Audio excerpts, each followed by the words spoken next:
I'm beginning to think. Yes, I'm beginning to think. Thoughts become me. Welcome to The Cost of Not Paying Attention, hosted by nationally recognized speaker Janine Hamner Holman. Janine knows what it takes to attract and retain world-class talent. Join her here each week on The Cost of Not Paying Attention as we use brain science, leadership, management, and real-life challenges managers face to explore the places where we aren't paying attention.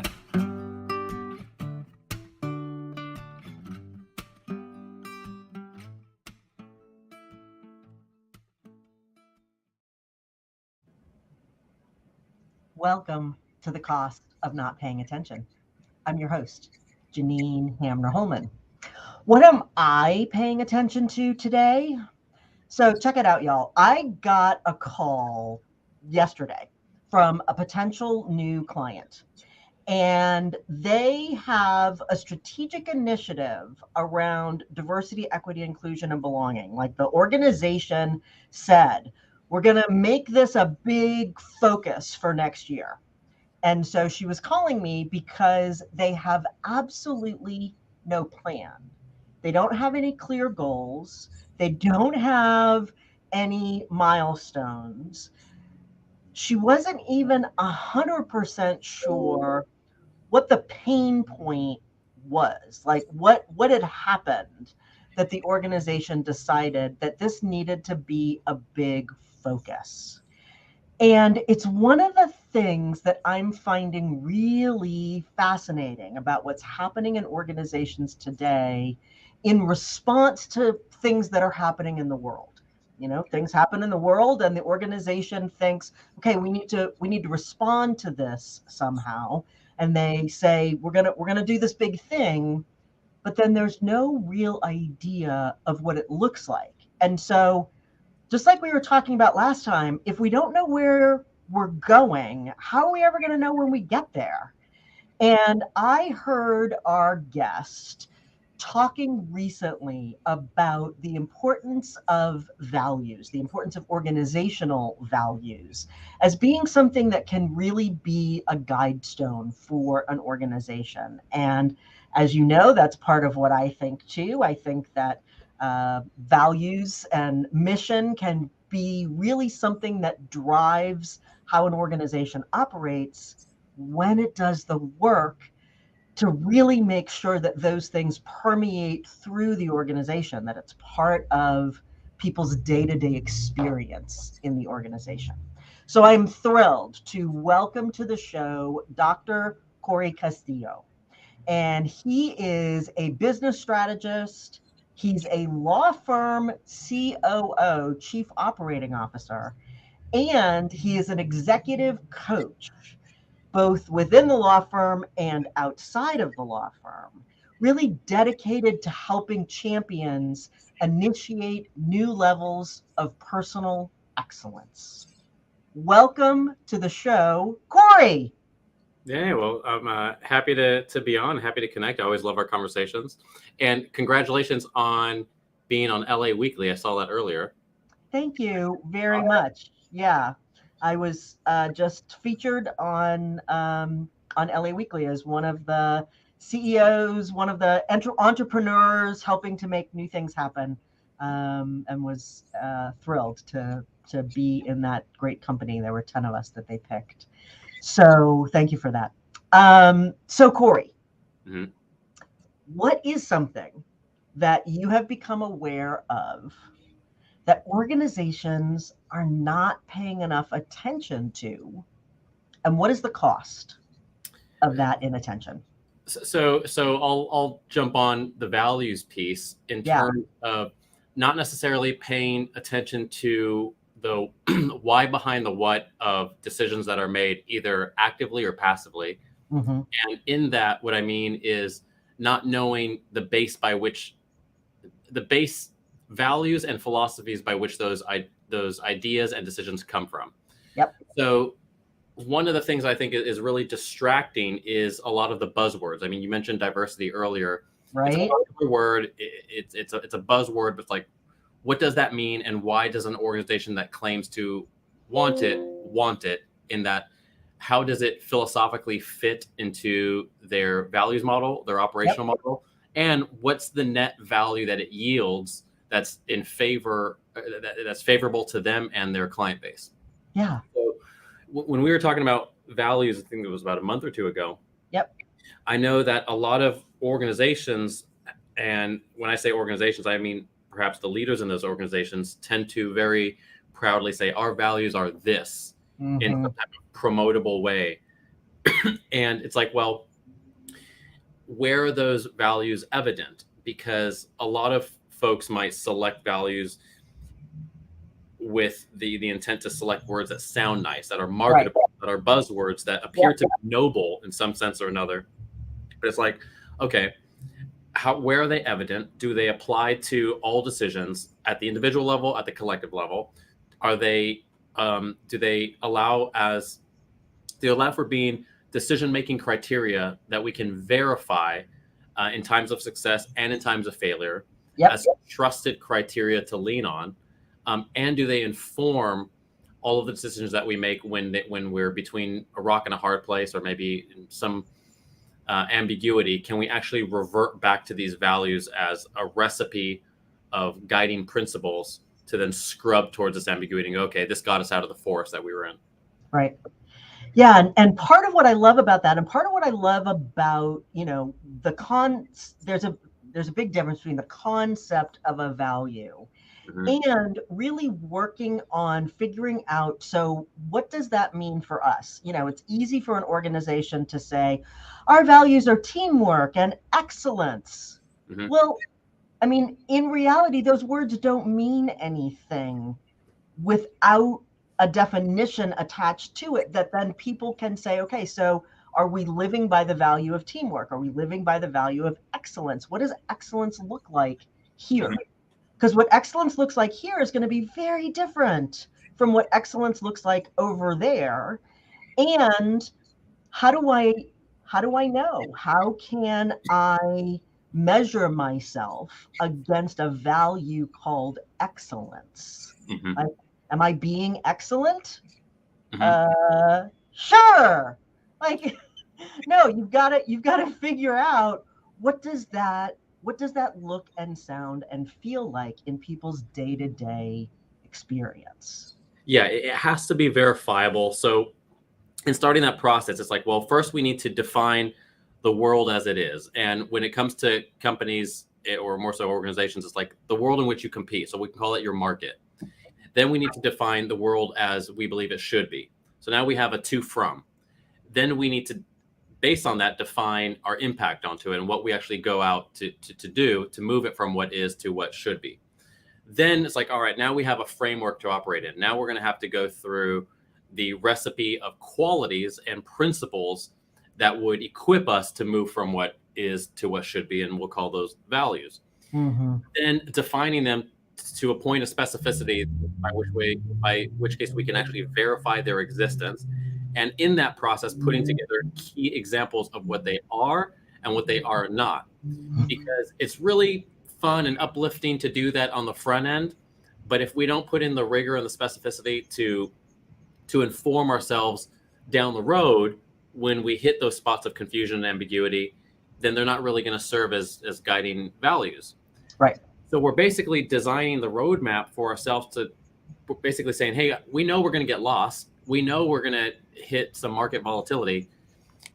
Are we being as clear and intentional and precise with prescribing ourselves the criteria that's going to get us out of the mud when we run into it? Yeah. And accounting for, all margins of error, margins of misinterpretation, margins of ambiguity, margins of chaos that we know we're going to rub up against. Yeah. And, one of my favorite examples is I have gotten a few calls over the last number of years from CEOs who say some version of like, that this thing is really important to us. That diversity is really important to us. That equality is really important to us, whatever it is. And we have this one, often, unfortunately, it's a guy. We have this one guy who's just not willing to get on board. and he keeps doing these things that are out of line with whatever that value is. But here's the problem, Janine, he's our rainmaker. And so we just don't know what to do. And I say, I get it. I get that tension. And here's the thing. Like, there's only two things you can do. You can say, yes, we really actually care about this value. And if we've done everything that we can to get you on board with this value and you're not going there, then we must part ways. Or it's not one of our core values. And like, that gets to be okay too. And so then if it's not that, then what is it? If upholding women, uplifting women is really one of your core values, and this guy is a misogynist and pinches women's butts. I've literally had that call. He pinches women's butts and he says things that are inappropriate, and he tells people that they're beautiful or that they're a bitch, or, all of these things. And we've sent him to sensitivity training, and we've done this and we've done that, and he just won't get with the program. Well, so either you care about the experience of women or you don't. And I'm not being moralistic about it. Either it's important to you as an organization, forget about you as a human. Either it's important to you inside your company or it's not. And if it's not, and you will know it's not if you're not willing to let him go. Yeah, I mean, the proof is in the pudding in that sense. It's like, well, first, it sounds like retention at all costs is a value, whether it's acknowledged or not. Right. So it's like, that seems to be evident just based on what you shared. Second, it's like, well, whether he's a man or woman, and whether he's doing that with an audience that's a man or a woman, it's like, well, is it a male-female thing, or is it just a human-human thing? Right. Because it's like, well, I don't know what organization or what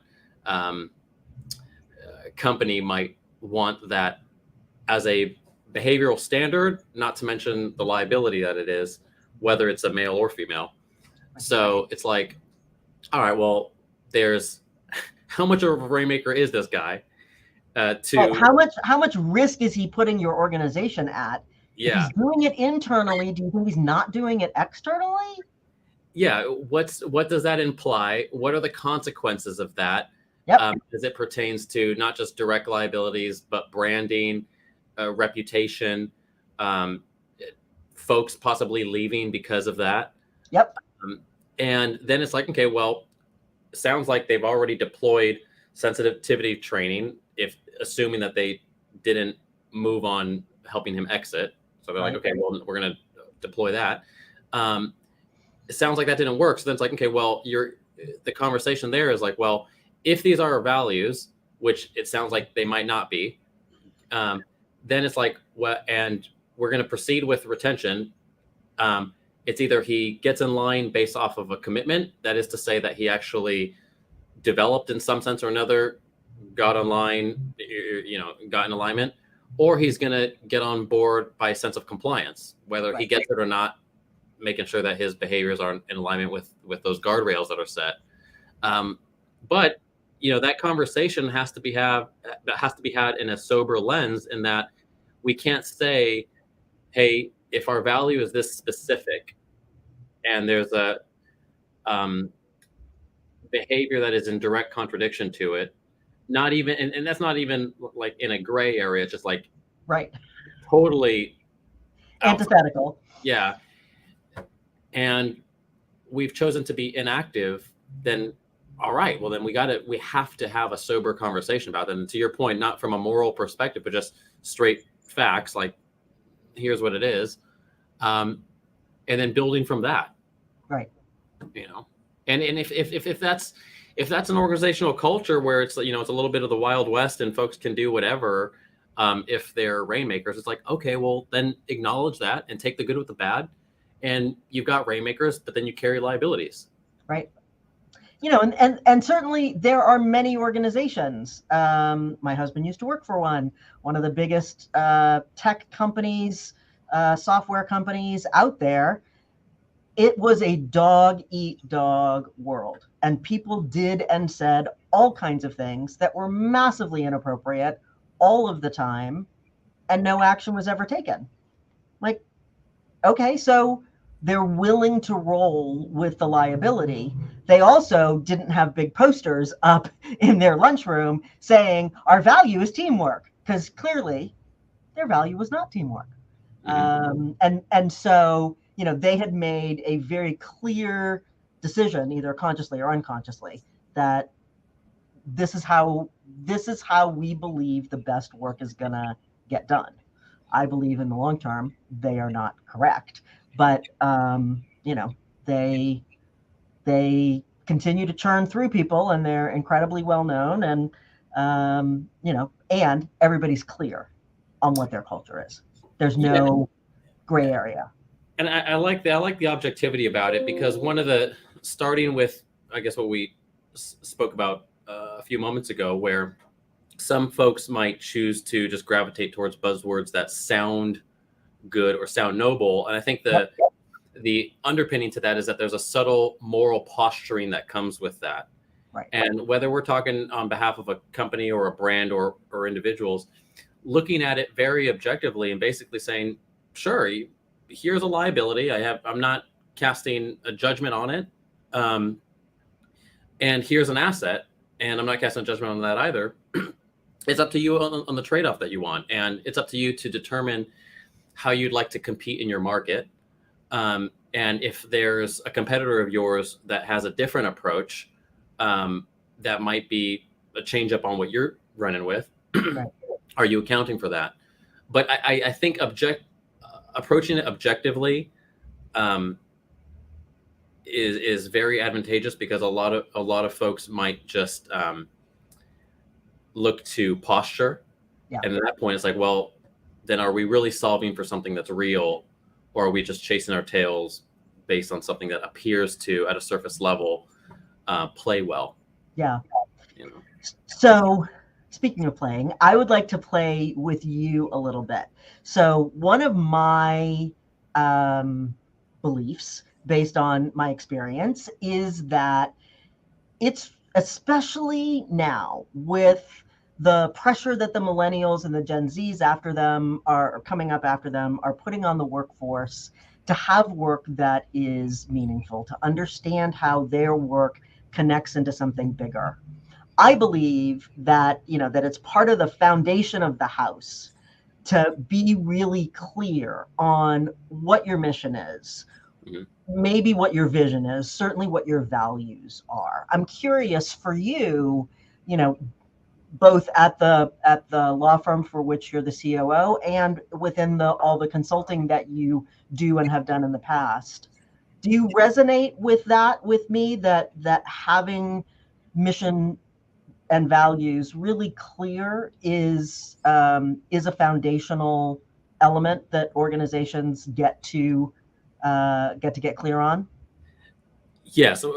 Short answer, absolutely yes. And the reason for that is because as social beings, we find meaning with and through and alongside each other.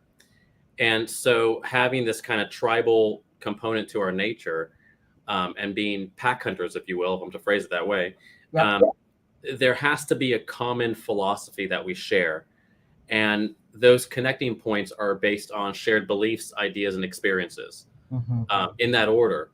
In that the tighter the belief is, the closer the bond is, the tighter the ideas are, the closer the bond is, and the tighter the more congruent the experiences are, the tighter the bond. So I think it's really important. One of the things that I do tend to emphasize, though, is that it is both parties' responsibility, meaning companies need to be clear on that, so as to attract the right audiences that they'd hire. And it's also the individual's responsibility to know that for themselves. Right. Because at the end of the day, you know, while the organizations that we work in can provide that for us, what we experience in our own lives, it's our responsibility as well. So we have to account for an openness. We have to account for thinking through our own personal mission, vision, values in our own lives, Mm-hmm. so that when we are presented with that with a company, we can be confident that there's alignment, Yep. and that we can make sure that we're lifting our own weight in taking care of the way we like to live our lives personally. Yeah. So that's one of the points that I emphasize. It's not just the individual, it's not just the company. It is a shared reciprocity between both. Absolutely. Yeah. I'm working, actually, Chaz, can you pop up the values list? I'm working with an organization right now. And one of the things that we've been having a lot, actually, the list of all, actually, sure. Let's start here. Great. Thanks, Chaz. So, in case people don't really know exactly what we're talking about here when we're talking about values, the statement up here, in case you're listening and not watching, is that the value statement is really about core principles that create a compass for the organization and its employees. And as Corey was talking about, they when done well, they can guide decision making and establish a framework. And you really want to think about, so what are the values that are unique to our organization? And then what is the experience of employees in really embodying that? So then, Chaz, do you want to pop up the list? Awesome. Oops, pretty small. So this is a list actually that comes out of the book that I recently published called Mind the Gap. And this is a list of, I don't know, 100, close to 100 different values. Everything from, well-being to power, to influence, to equality, to appreciation. Thanks, Chaz. And so, because I think it can be hard. One of the reasons that I created that list for the book is because I think people can get stuck if they haven't ever really thought about, well, what are my values? Mm-hmm. They can get stuck in trying to get going, thinking about that. And so I have an exercise in the book that sort of runs people through, like, just read it first, then go through and circle all the words that appeal to you, then narrow it down from there. And how do you do that? Because obviously, if we have 100 words, that can't guide us. We need a narrow band. So when you're helping people figure this out, and part of where I was going with that is that we do it for individuals and for the organization at the same time, Mm-hmm. so that they can be thinking about, what is my experience in the organization? And just like you were talking about in the beginning, they can think about, what is my experience now? Mm-hmm. Where would I love it to be? What's the bridge? What's the gap to get us from here to there? And as I'm thinking about it for the organization, how do mine, and maybe this may be the first time I'm thinking about it, how do my values that I'm now discerning connect up into that? Mm-hmm. What are your thoughts about that?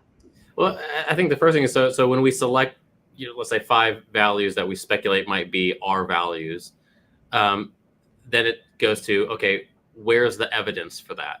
So let's look back at the last 10 decisions that were made of any magnitude, and let's look at what is implied there.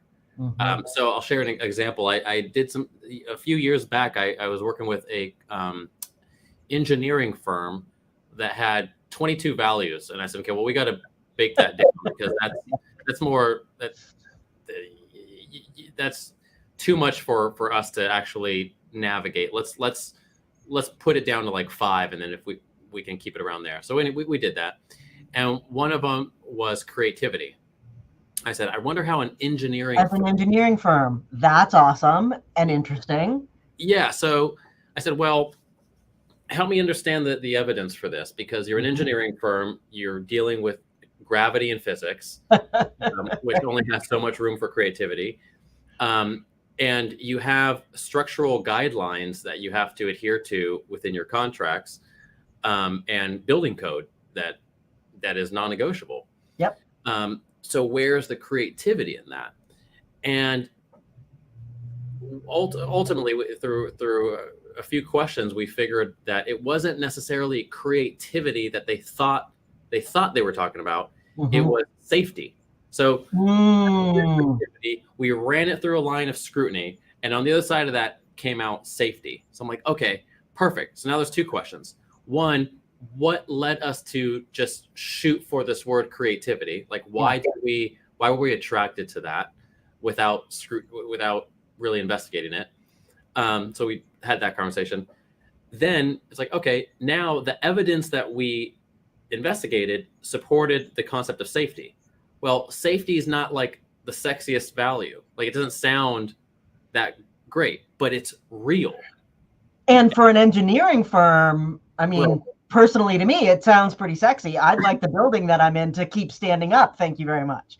Yeah, I guess another way of saying it is it's not the most colorful value. Right. So as compared to creativity. So absolutely. So anyways, it's starting with that initial list and then scrutinizing them with evidence that is arguably sound and reasonable in defense of the claim that is their value. Yeah. So safety stood up to that scrutiny far more than creativity. So we swapped that and adopted safety as a value. Do you remember anything about what they learned when they were seeking to discern? So what was it about creativity that had them drawn to that word in the first place?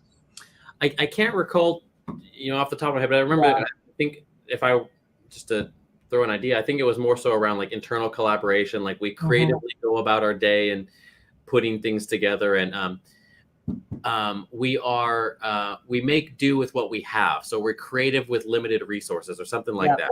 Yep. It's like, okay, there's some merit there, sure, but does that value span the scope that safety does? Yeah. And it didn't. Yeah.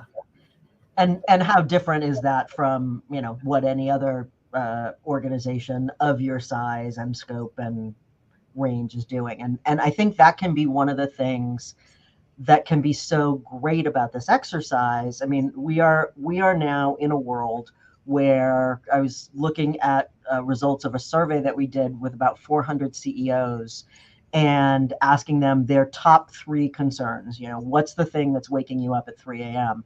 And in that top 3, 1, 2, or 3, for everybody on that list, all 400 of them, was some articulation around staffing, recruiting and retaining the best talent.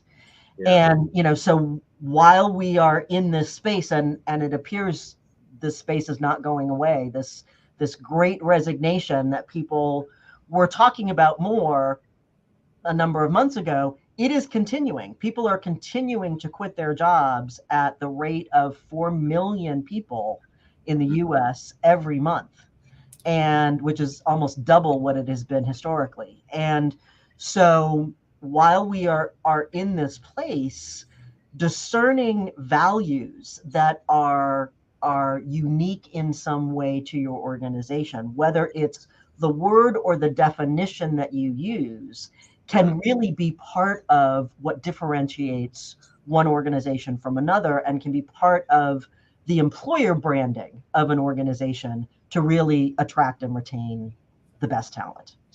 Yeah, I think a lot of organizations are fighting to secure that identity and competitive differentiation in their markets, so as to attract the right audiences for purposes of the right retention.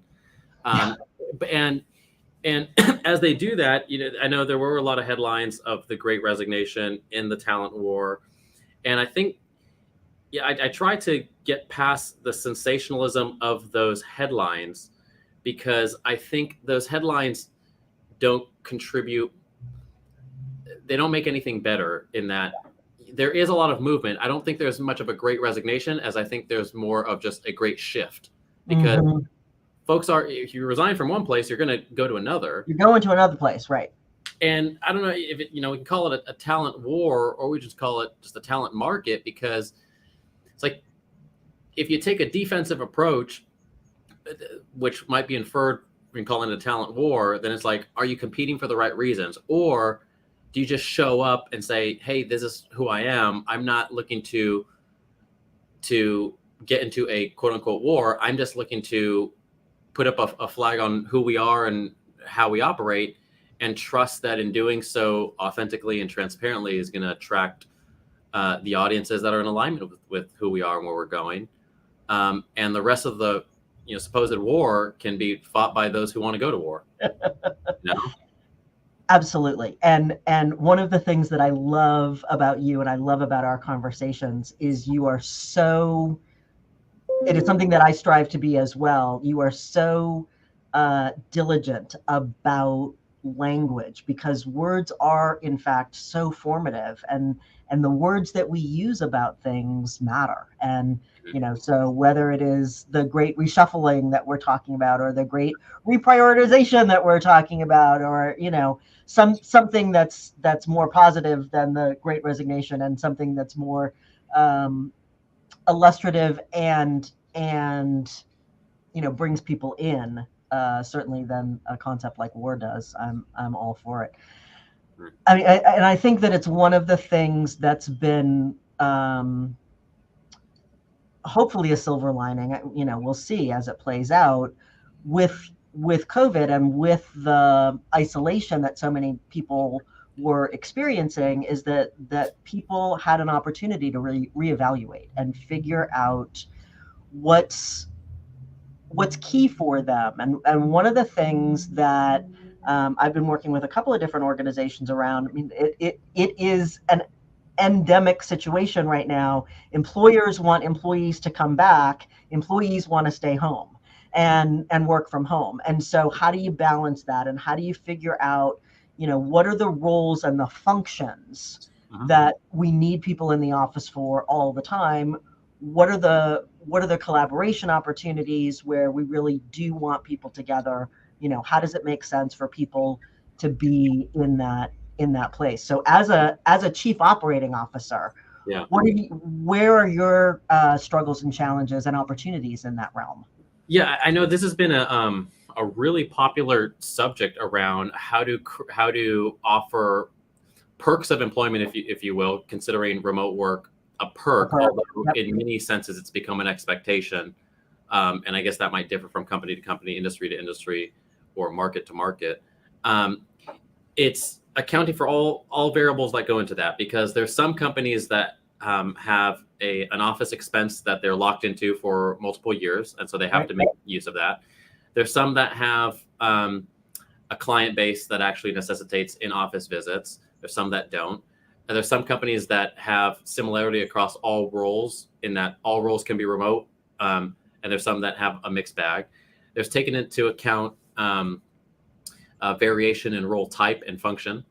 And then there's also taken into account different state labor laws, because it's like, well, let's say we go remote, and we can call it half remote or fully remote as it pertains to our workplace. Well, it's like, well, then what's the difference of someone being remote down the street versus someone being remote 2 states away? Right. Are there labor laws that we have to be cognizant of? Are there time zones? Like, if someone goes to the other side of the country now, are they still going to be operating on our time zone because that's where our business is? And are there any variables that we have to consider around that? All that to take it back to values and identity, and that, hey, our organization, and I'm not necessarily speaking to mine, but a company has to ask themselves, what do we believe around culture and the physical presence of that culture, that is to say working in office, versus that culture reformatted in a remote presence? What are the costs and gains to that, both explicitly as it pertains to financial costs and on office occupancy, and implicit costs, that is to say to production and engagement and cross-departmental collaboration? And are we willing to assume that? Yeah. And then just being transparent about it up front in interviews. If folks say, hey, is there a fully remote option? It's either a yes or a no. What I do find is a lot of companies are fumbling and saying something like, well, it could be kind of like, I don't know, we've got a policy, and then you look at the policy and it's like super ambiguous, and they're like, well, we'll figure that out. Well, it's like, okay, well, and now that's just a recipe for disaster. Yeah. And like I'm working with a trash company, the guys and gals who drive trucks, they cannot pick up our trash remotely. They in fact have to be in the truck to pick up the trash. Customer service, that could be remote, and there's access to contracts and things that make it easier if people are in the office. I can't have my teeth cleaned by my dental hygienist through a remote interaction. That's got to be in person. And so there's some things that just have to be in person. And as you were talking about, human beings, ultimately there's three things that we seek. We seek safety, we seek belonging, that herd mentality, and we seek dignity, respect. And so when we can figure out how to create those things within our organization, and then whether people are in the office or remote, then how does that impact the culture? How does that affect the culture? Many organizations are having to figure out what are the key things in our culture that we want to perpetuate, and how do we do that now in a situation where some people are physically together and some people are not. Mm-hmm. Yeah, and being, again, having that conversation in a very sober way, not trying to be all things for all people, just to please as many folks as we can in the short term at the expense of long-term functionality.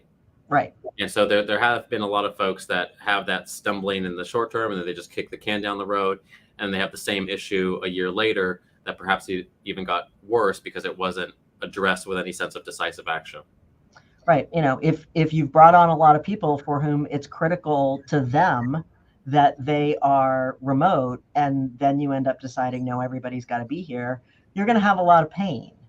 So it's, just like with everything, it's so much better if you figure it out in the upfront. Well, and that's why it's really important to manage perks versus expectations. I think it was Microsoft that was like, okay, everyone's remote 5 days a week. And then I think it was like a year later or something, they were like, okay, everyone's back 2 days a week. And a year before, being remote 3 days a week and in office 2 days a week would have been like, oh my God, that's so great. Yeah. Because that then became the standard base expectation. Going back to 2 days a week was like, oh, I'm not going to. All these people are pissed. Right. Yeah. And consequently, I'm sure there's organizations on the other side that were like, oh no, I'd love to come back. Yeah. Depending on their work culture and employee base. But navigating that, I guess one of the questions that organizations would have to ask themselves is this a temporary pivot? And if so, how do I communicate that with transparency and doing so up front? Or is this something that I'm willing to adopt as long-term, or at least for the foreseeable future? And if I ever have to try to rein it back, am I willing to endure the good and bad of that comes with that? Yep. Well, Corey, as we were talking about in the beginning, I try and keep these conversations to about half an hour. And yet again, I have failed. I keep bringing on people who I enjoy, and then the conversation goes long. So I hope our listeners have enjoyed this conversation as much as I have. Corey, it has, as always, it has been a joy, a pleasure, and an honor to be with you. I so appreciate you and your wisdom and your insights and your perspective. Thank you so much for joining us. Thanks so much. I've enjoyed it. Awesome. I am Janine Hamner Holman, and this has been The Cost of Not Paying Attention. Remember, great leaders make great teams. Until next time.